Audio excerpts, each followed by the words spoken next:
যদি ভোটে দাঁড়ানোর অফার না আসতো তাহলে কি রাজনীতিতে আসতেন? মনে হয় না। I don't think so. ভোটের সময় আমরা দেখলাম একসাথে জেলা সভাপতির সাথে মিলেমিশে কাজ করছিলেন। ভোটের পর আপনি হেরে গেলেন, তারপরে বিজেপির জেলা সভাপতির বিরুদ্ধে আপনি আর্থিক তছরূপের অভিযোগ আনলেন। কেন? তাল কোথায় কাটলো? ম্যাডাম দেখুন, ভোটে তো হারজিত থাকে। ভোটের পর যে সমস্ত দলীয় কর্মীরা আপনার জন্য প্রচুর কাজ করেছিল, পরিশ্রম করেছিল, তাদের পাশে ভোটের পরে দাঁড়িয়েছিলেন? অ্যাবসলিউটলি। মানে আমি সব সময় কর্মীদের কাছে যাই। ম্যাডাম, বারোদল মেলা শুরু হয় 1764-65 সাল থেকে। রাজ্যের বিভিন্ন প্রান্ত থেকে এই মেলা দেখতে আসে এবং এই মেলার মূল আকর্ষণ ছিল আপনাদের কুলদেবতা গোপীনাথ। সেই গোপীনাথকে এখন দেখা যায় না কেন? এই বিষয়ে আপনি কি বলবেন? ভেরি আনফর্চুনেট যে আমরা ওনার দর্শন থেকে বঞ্চিত হচ্ছি। কিন্তু এটাও তো শোনা যেত যে গোপীনাথের নিত্য সেবা প্রতিদিন ঠিকমতো হতো না। এটা একটা বিজার অ্যালিগেশন। শোনা যায় যে বারোদল মেলা হয়, এই বারোদল মেলা কমিটির কাছ থেকে আপনারা নাকি একটা প্রচুর পরিমাণে টাকা নেন। এই বিষয়ে আপনি কি বলবেন? দেখুন, অনেকেই অনেক কিছু বলে। ম্যাডাম, কৃষ্ণনগর রাজবাড়ি কিন্তু একটি ঐতিহ্যমণ্ডিত জায়গা, পাশাপাশি ট্যুরিস্ট স্পটও বটে।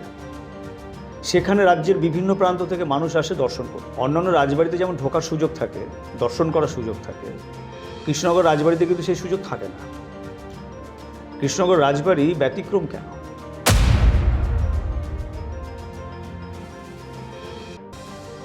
মাননীয় প্রধানমন্ত্রী আপনাকে ভোটের সময় ফোন করেছিল, কেমন লেগেছিল ম্যাডাম? Absolutely divine. মোদিজি যখন ফোনে আপনার সাথে কথা বলছিল তখন বলেছিলেন যে আপনাদের রাজবাড়ির ইতিহাস এবং সামাজিক কাজকর্ম গুজরাটের ইতিহাস বইয়ে ছিল। এটাকে আপনি জানতেন? না, আমি এগুলো জানি না।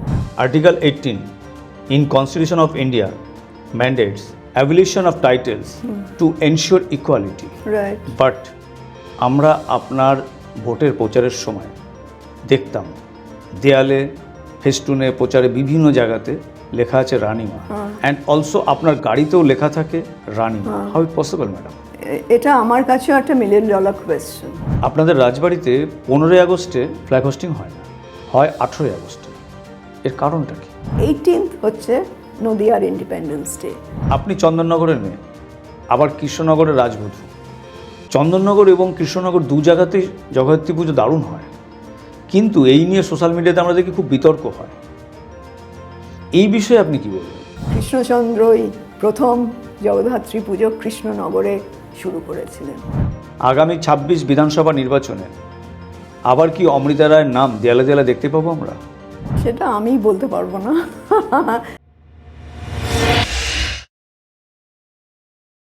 এই অনুষ্ঠানটি নিবেদন করছে বিনা পানি fashion private limited, Krishnanagar, Nadia.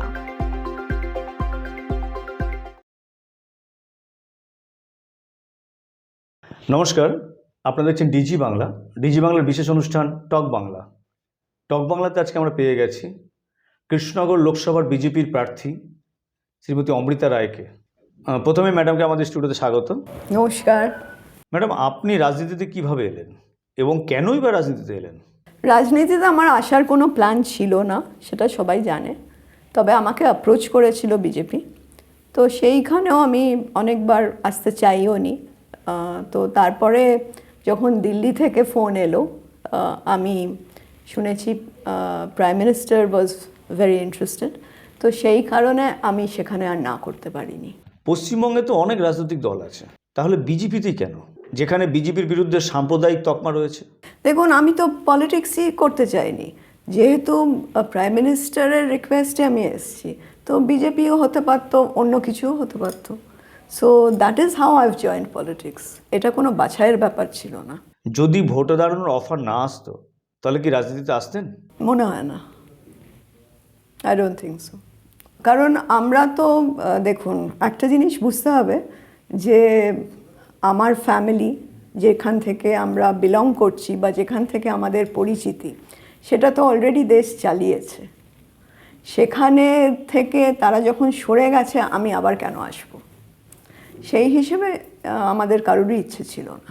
ভোটের সময় আমরা দেখলাম একসাথে জেলা সভাপতির সাথে মিলেমিশে কাজ করছিলেন। ভোটের পর আপনি হেরে গেলেন, তারপরে বিজেপির জেলা সভাপতির বিরুদ্ধে আপনি আর্থিক তছরূপের অভিযোগ আনলেন। কেন? তাল কোথায় কাটলো? I will not take this question. Madam দেখুন, ভোটে তো হার জিত থাকেই। ভোটের পর যে সমস্ত দলীয় কর্মীরা আপনার জন্য প্রচুর কাজ করেছিল, পরিশ্রম করেছিল, তাদের পাশে ভোটের পরে দাঁড়িয়েছিলেন আপনি? অ্যাবসলিউটলি। মানে আমি সব সময় কর্মীদের কাছে যাই, আমি সব সময় কর্মীদের পাশে আছি। সব থেকে বড় জিনিস হচ্ছে ওদের সঙ্গে আমি অনেক সময় কথা হচ্ছে, ওদের কাছে যাচ্ছি, ওরা আসছে। এবং আমি এবারে ভাইফোঁটাও হয়েছে আমাদের একটা, সেখানে প্রচুর কর্মীরা এসছিলেন যাদের আমি ফ্যামিলি মনে করি। তো সেখানে ওদের সঙ্গে কথা বললে সত্যি ওরা ভীষণ আনন্দ পায়, এবং আমার সঙ্গে সেলফি নেওয়ার জন্য ওরা একদম মানে ওদের ফ্যামিলি নিয়ে চলে আসে, which I feel very, very, very, really it touches my heart and I feel very proud. হ্যাঁ, আর এইগুলো দেখুন, এটা তো দেখিয়ে দেখিয়ে আপনি সবসময় করতে পারবেন না, it has to come from within. তো এটা আর্টিফিশিয়াল হলে আমি বেশি দিন চালাতে পারতাম না। আর যখন আমি পলিটিক্সে রয়েছি তাহলে ওদের সঙ্গেই তো আমায় চলতে হবে এবং ওদের নিয়েই আমায় চলতে হবে। তো এটা I have to treat them and I treat them as my family. Madam, Barodal মেলা শুরু হয় 1764-65 সাল থেকে। রাজ্যের বিভিন্ন প্রান্ত থেকে এই মেলা দেখতে আসে, এবং এই মেলার মূল আকর্ষণ ছিল আপনাদের কুলদেবতা গোপীনাথ। সেই গোপীনাথকে এখন দেখা যায় না কেন? এই বিষয়ে আপনি কি বলবেন? আমি এখানে আরেকটু ইলাবোরেট করতে চাইব। এটা মহারাজা কৃষ্ণচন্দ্র শুরু করেছিলেন। কোনো রাজকাজে উনি ব্যস্ত হয়ে পড়েছিলেন, তো ওনার যেহেতু 2 রানী ছিলেন, তো ছোট রানী একটু অভিমানী হয়ে পড়েছিলেন যে আমার আগে উলাতে মেলাটা হতো, তো সেখানে যেতে পারেনি। আর তখন তো আর মলটল ছিল না, সো সেখানে মানে মেলাতে যাওয়াটারই একটা আলাদা ফিলিং ছিল। তো সেখানে যেতে পারেননি, ওনার একটু রাগ অভিমান হয়েছিল। তাই মহারাজা কৃষ্ণচন্দ্র বলেছিল ঠিক আছে আমি বাড়িতেই মেলা করে দিচ্ছি। তো সেই করে বারোদোল মেলা শুরু। হ্যাঁ, গোপীনাথের কথা যদি বলি, হ্যাঁ এখন তো ওনার ব্যাপারটা ভেরি আনফর্চুনেট যে আমরা ওনার দর্শন থেকে বঞ্চিত হচ্ছি। তবে ওটা যেহেতু সাবজুডিস আছে, এখানে আমার কোনো কথা বলাটা ঠিক হবে না। কিন্তু এটাও তো শোনা যেত যে গোপীনাথের নিত্য সেবা প্রতিদিন ঠিকমতো হতো না। কে দেখতে এসেছে সেটা ফার্স্টলি 1 নম্বর। 2 নম্বর কথা হচ্ছে আমাদের দেখুন, আমরা হচ্ছি ঠাকুর আমাদের মাথার ওপর আছেন, সেটা আমরা বিশ্বাস করি। ঠাকুরের ওপর আমরা সব কিছু ছেড়ে দিই এবং আমাদের জীবনও চলে তাঁদের ইচ্ছায়। তো সেখানে ঠাকুর ঘরে কি হচ্ছে না হচ্ছে সবার তো দেখা সম্ভব নয়, এবং সবার ঘরেই তো ঠাকুর ঘর থাকে। তা আপনারা কি সবাই খুলে নেন ঠাকুর ঘর ফর পাবলিক দর্শন? Is it possible? এটা একটা বিজার অ্যালিগেশন। শোনা যায় যে বারোদল মেলা হয়, এই বারোদল মেলা কমিটির কাছ থেকে আপনারা নাকি একটা প্রচুর পরিমাণে টাকা নেন। এই বিষয়ে আপনি কি বলবেন? দেখুন, অনেকেই অনেক কিছু বলে যাদের গায়ে লেগে যায়। আমি তাই মনে করি, কারণ আমি স্ট্রেট ব্যাটে খেলি, আমি ওরম লুকোচুরি করি না। ফার্স্টলি বারোদল মেলা যেরকম আমি আগেই বললাম শুরু হয়েছিল মহারাজা কৃষ্ণচন্দ্রের আমল থেকে, এবং সেই হেরিটেজটা রাখতে কিন্তু আমরা মেলাটা করি। তার পেছনে আমাদের প্রচুর হাঁপা পোয়াতে হয়। হ্যাঁ, কাজেই অর্থটা এখানে ফ্যাক্টর নয়, এখানে হেরিটেজটা রক্ষা করাটা আমাদের ফ্যাক্টর। এবং let me put it on record যে আমরা টাকার জন্য মেলাটা করি না। তাহলে যদি সেই অ্যালিগেশনটা আপনি বলেন যে টাকাটা বিশাল অঙ্ক বা কম অঙ্ক বা মিডিয়াম অঙ্ক, তাহলে তারা আসে কেন? তাদের কি কিছু লাভ নেই? তাদের কোনো ফায়দা নেই? বারবার আমি তো অনেকবার বলেছি আমি মেলা বন্ধ করে দেবো, কারণ ইটস আ প্রাইভেট ফাংশন। তো তা সত্ত্বেও তারা পেছনে কেন লেগে থাকে? কাজে আই ডোন্ট থিঙ্ক এটা খুব একটা মানে বলার কিছু আছে আমার। আমি অনেকবার বলেছি এবং এখনও আমি মেনটেন করছি, প্রচুর আমাদের হ্যাপা পোয়াতে হয়। ম্যাডাম, কৃষ্ণনগর রাজবাড়ি কিন্তু একটি ঐতিহ্যমণ্ডিত জায়গা, পাশাপাশি ট্যুরিস্ট স্পটও বটে। সেখানে রাজ্যের বিভিন্ন প্রান্ত থেকে মানুষ আসে দর্শন করতে। অন্যান্য রাজবাড়িতে যেমন ঢোকার সুযোগ থাকে, দর্শন করার সুযোগ থাকে, কৃষ্ণনগর রাজবাড়িতে কিন্তু সেই সুযোগ থাকে না। কৃষ্ণনগর রাজবাড়ি ব্যতিক্রম কেন? আপনি ট্যুরিস্ট স্পট যেটা বললেন, আমি সেটা আরেকটু অন্যভাবে বলি, ওটা একটা পীঠস্থান। কারণ কোনো ফ্যামিলিতে, কোনো রাজ ফ্যামিলিতে বা যে কোনো ফ্যামিলিতে এতদিন ধরে পুজোগুলো মেনটেন্ড হয় না।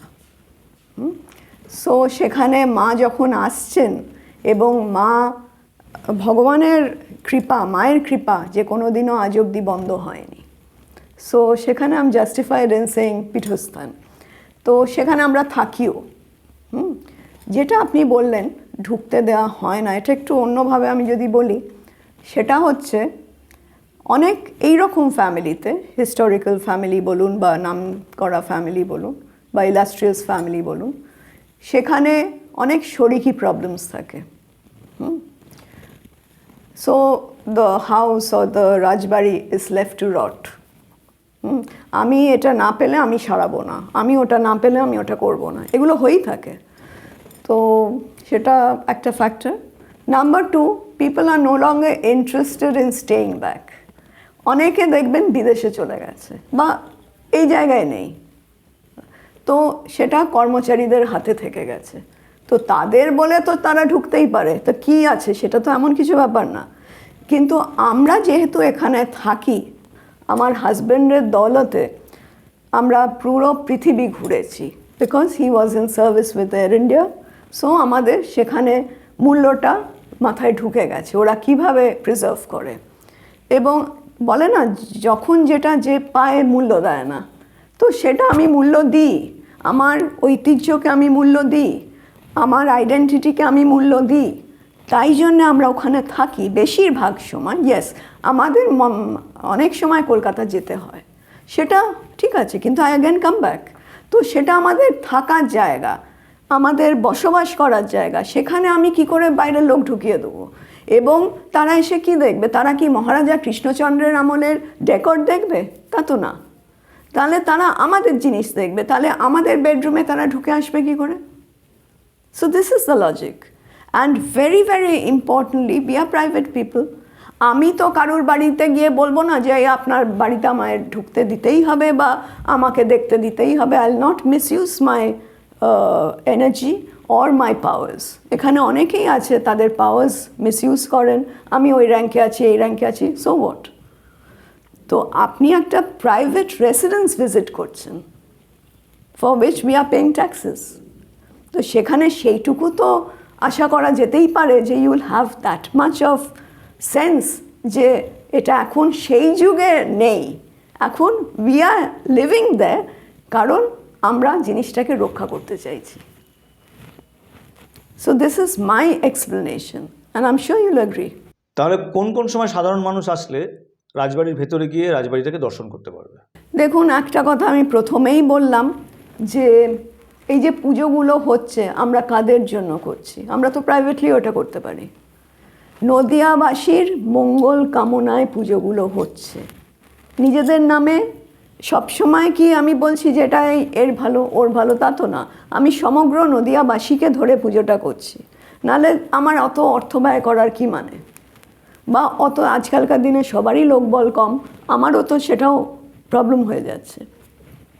সো বিসাইডস দ্য পয়েন্ট ওটা, কিন্তু সেইগুলো দিন তো গেট খোলাই থাকে, তারা সবাই ভেতরে আসছে, তারা সবাই কিউরিয়াস দেখছে। হ্যাঁ, তো সেটা ঠিক নয় বলা যে আমরা ঢুকতে পারি না। পুজোর 5 দিন খোলা থাকে, জগদ্ধাত্রী পুজোর 2 দিন খোলা থাকে, অন্নপূর্ণা পুজোয় খোলা থাকে, বাসন্তী পুজোয় খোলা থাকে, বারোদলে খোলা থাকে, রামনবমীতে খোলা থাকে। তো আর কত চাই? এটা তো মানে পাবলিকের ইন্টারেস্টে এগুলো করা। তো সেখানে তারা তো ঢুকছে, আশীর্বাদ নিচ্ছে, রাজবাড়িতে ঢুকছে, এবং রাজবাড়িতে না ঢুকে তো বাইরে থেকে তারা দর্শন করছে না। So they are very much inside the premises. তাহলে আপনারা জানতে পারলেন যে কোন সময় আসলে রাজবাড়ির ভেতরে আপনারা দর্শন করতে পারবেন। আর আমি প্রেজেন্ট থাকলে I attend to them also, কারণ ওদের একটা বিশাল আমার ওপর উইকনেস থাকে যে সেলফি তুলবো। তো ইভেন আই এনজয় দ্যাট, যে মানে নিশ্চয়ই সেইভাবে ওরা আমাকে দেখছে বলে সেটা দাবি করছে বা চাইছে। I value that. মাননীয় প্রধানমন্ত্রী আপনাকে ভোটের সময় ফোন করেছিল, কেমন লেগেছিল ম্যাডাম? Absolutely divine. ওনার মতো মানুষের সঙ্গে কথা বলে I think it's food for the soul. আর কিছু আমি বলতে পারবো না। মানে আমার ভীষণ ভালো লেগেছিল। মানে ওনার ওই ক্যালিবারটা আছে যে মানুষকে কমফোর্টেবল ফিল করানো, বা ইউ ফিল গুড।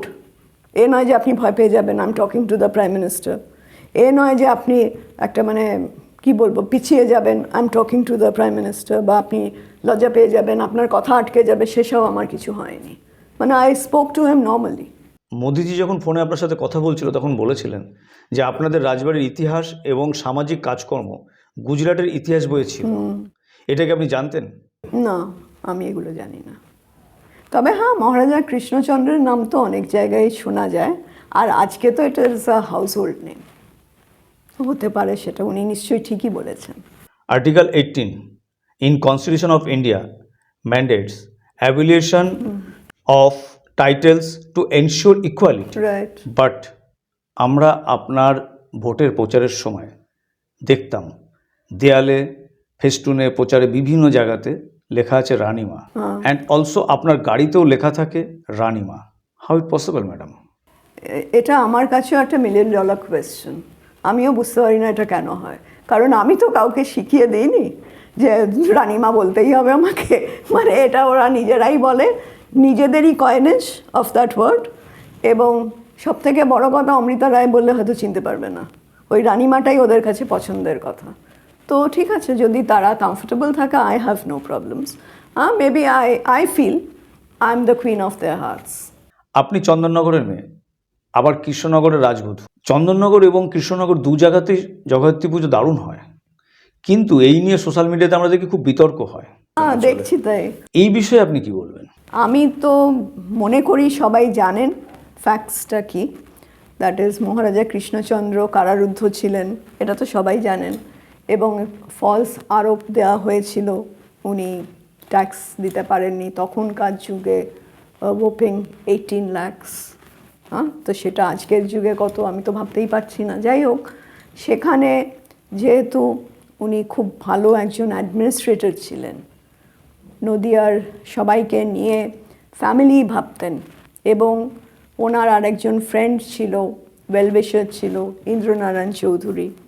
তো এনারা সবাই মিলে টাকা একত্র করে ওনাকে ছাড়িয়েছিলেন, জানি আমরা। তো সেই সময় যখন উনি জলপথে ফিরছেন, তখন মা দুর্গা, যেটা আমাদের বাড়িতে ওনার নাম মা রাজরাজেশ্বরী, বিসর্জন হয়ে গেছে। তো উনি মানে ভাবতেই পারছেন না যে উনি পুজোটা দেখতে পারেননি। তো ওনার তখন মনে হলো যে মা আমার পুজো নিলেন না, যেটা আমাদের হয়ে থাকে। কারণ আজকে মহারাজা কৃষ্ণচন্দ্রের জন্যে বাংলায় শ্রেষ্ঠ উৎসব হচ্ছে দুর্গাপুজো। তো সেই পুজোটা বেরিয়ে গেল, তো উনি পার্টিসিপেট করতে পারলেন না, সেটা ওনার মন ভেঙে দিয়েছিল। তো উনি তখন মানে খুবই দুঃখ পেয়েছিলেন, একটু তন্দ্রাগ্রস্ত হয়ে গিয়েছিলেন।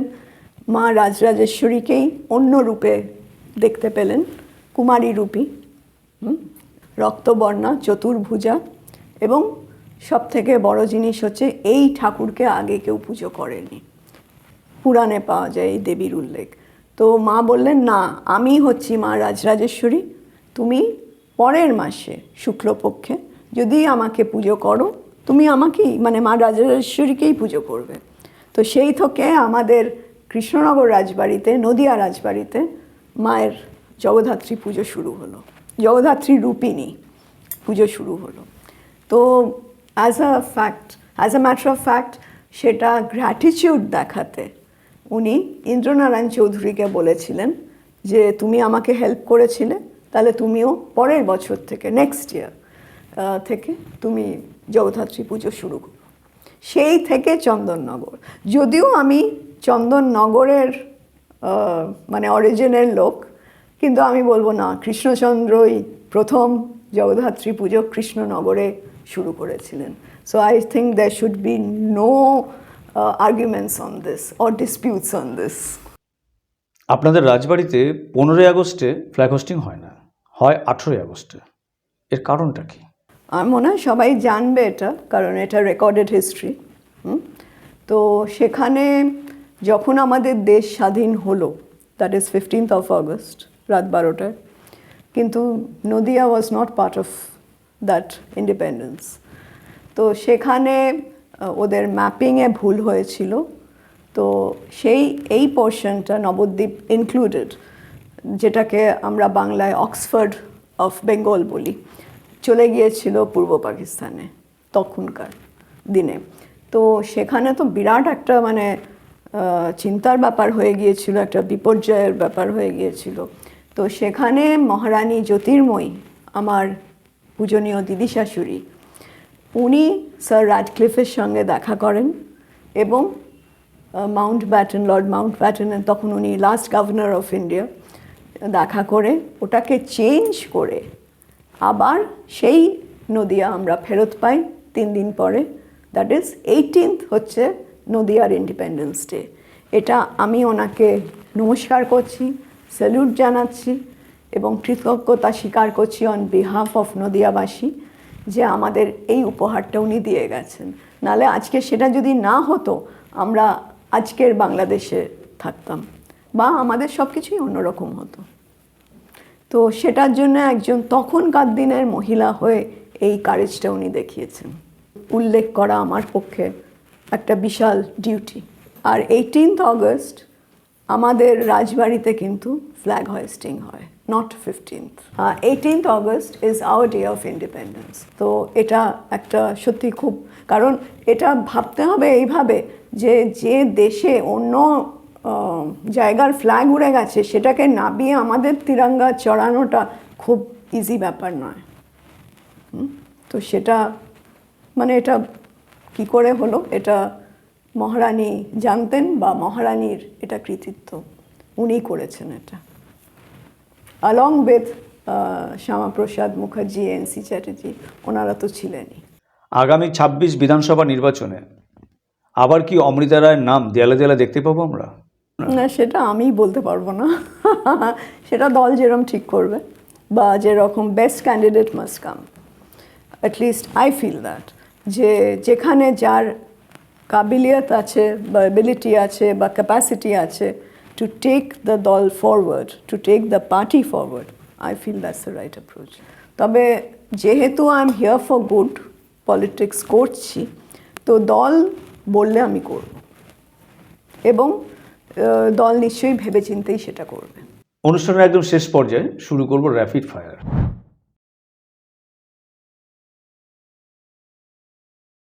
র্যাপিড ফায়ারের প্রথম প্রশ্ন, শিবনিবাস নাকি অগ্রদ্বীপ? বোথ ভীষণ প্রেশাস আমার কাছে, দুটোই। লন্ডন নাকি কলকাতা? কলকাতা, যদিও I have been a resident of London for quite some time, কিন্তু Kolkata is my home town, my motherland. আজকে আমি এখানকার জন্য, কলকাতার জন্য বা ইন্ডিয়ার জন্য বা ভারতের জন্য। গান্ধীজি নাকি ডক্টর শ্যামাপ্রসাদ মুখার্জি? শ্যামাপ্রসাদ মুখার্জি। সব্যসাচী মুখার্জি নাকি Agnimitra Paul? Since I have been a fashion designer myself, তো ফ্যাশন তো আমার ভেতরে আছেই। Sabyasachi Mukherjee is very good, but he is very expensive. কিন্তু আমার মনে হয় অগ্নিমিত্রা ব্যালেন্সেস ইট, সো আইল গো উইথ অগ্নিমিত্রা। আলফান্সো নাকি হিমসাগর? হিমসাগর। এতক্ষণ আপনারা দেখলেন ডিজি বাংলার বিশেষ অনুষ্ঠান টক বাংলা অমৃতা রায়ের সাথে। সামনে আসবে অন্য কোনো ব্যক্তিত্ব বা অন্য কোনো নেতৃত্ব। আপনারা দেখতে থাকুন ডিজি বাংলা। নমস্কার। নমস্কার। আমার এখানে এসে ভীষণ ভালো লেগেছে এবং সবথেকে বড় কথা, again thank you very much for having me here. I am honoured.